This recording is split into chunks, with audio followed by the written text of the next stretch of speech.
the land of the brave and the home of the hustle, we are taught from childhood that more is better. More success, more money, more happiness. But what happens when you hit a wall? What happens when the American dream feels like a suffocating nightmare and you can't find the strength to get out of bed? Depression in our culture is often treated like a broken machine, something to be fixed with a pill, a quick workout, or a motivational quote. But if you're listening to this, you know it's deeper than that. It's a heaviness in the bones. It's a silence in the soul. Today, we aren't going to talk about fixing you. We're going to talk about meeting you. Because even in the deepest valley, there is a presence that doesn't demand you to be better. There is a God who isn't waiting for you at the finish line. He is sitting with you in the dust.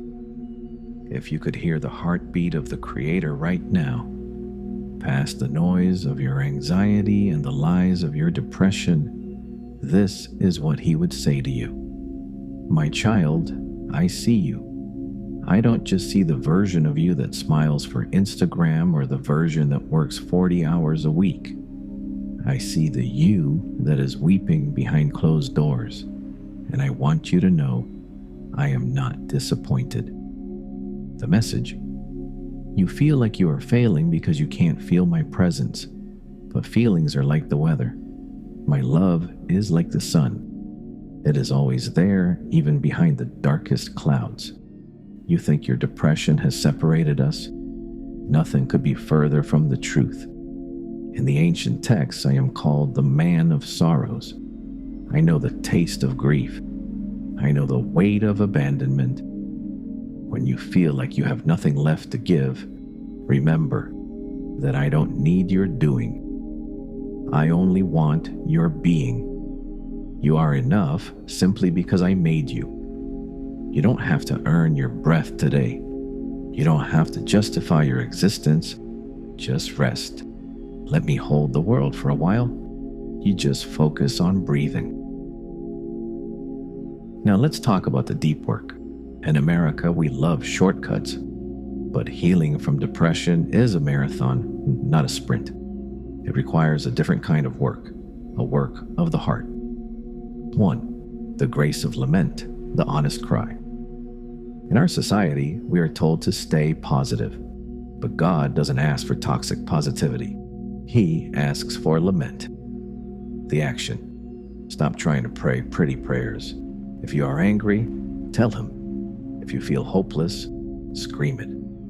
The insight: look at these Psalms. Nearly a third of them are cries of pain. God gave us a language for sorrow because He knew we would need it. True spiritual work begins with radical honesty. 2. Deconstructing the shame. Depression often brings a shadow called shame. It whispers that you are weak or lazy. The deep work. We must separate our identity from our illness. You have depression, you are not depression. In the USA, we tie our worth to our productivity. We must break that idol. The truth. A broken leg doesn't make you a bad person. A chemistry imbalance in your brain or a wounded spirit doesn't make you a bad Christian or a failure. It makes you human. 3.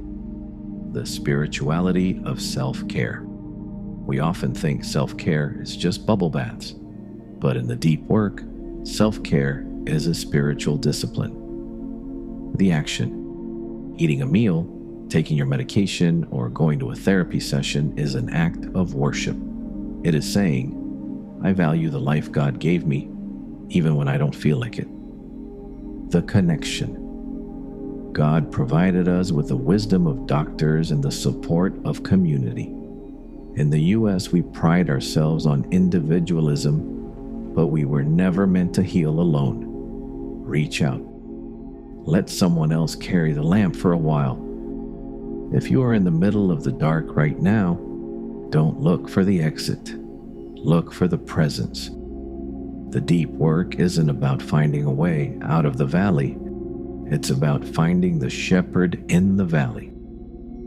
In the USA, we are obsessed with the mountaintop experiences, but the most fertile soil, the place where things actually grow, is in the valley. Your strategy for tonight. 1. Unplug, turn off the news, put away the phone. The digital world is designed to drain you. 2. Small wins. If you brushed your teeth today, you won. If you drank water, you won. God celebrates those small victories with you. 3. Breath prayer. Inhale and say, I am loved. Exhale and say, I am safe. To my friend in New York, in California, in the small towns of the Midwest, wherever you are, listen to me. The fog is thick, but it is not permanent. You are a masterpiece in progress, even when you feel like a heap of broken pieces. God is not finished with your story. This chapter of depression is a page, not the whole book. Hold on. Not because you are strong, but because He is holding you. You are loved. You are seen. You are never, ever alone.